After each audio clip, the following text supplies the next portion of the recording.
வரக்கூடிய நாடாளுமன்ற தேர்தலை எதிர்கொள்ளும் விதமாக அமைச்சர் உதயநிதி தலைமையில் திமுக சொற்பொழிவாளர்கள் கூட்டம் நடைபெற்றது.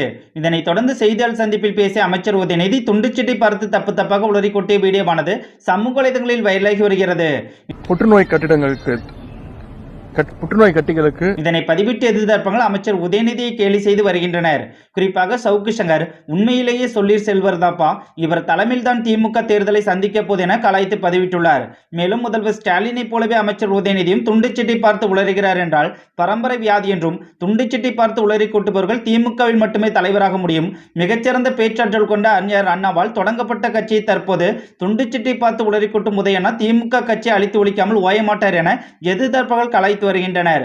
மேலும் மறைந்த திமுக தலைவர் கலைஞர் கருணாநிதி மேடை பேச்சுகளிலும் செய்தியாளர் சந்திப்பிலும் சிறப்பாக செயல்படுவார்.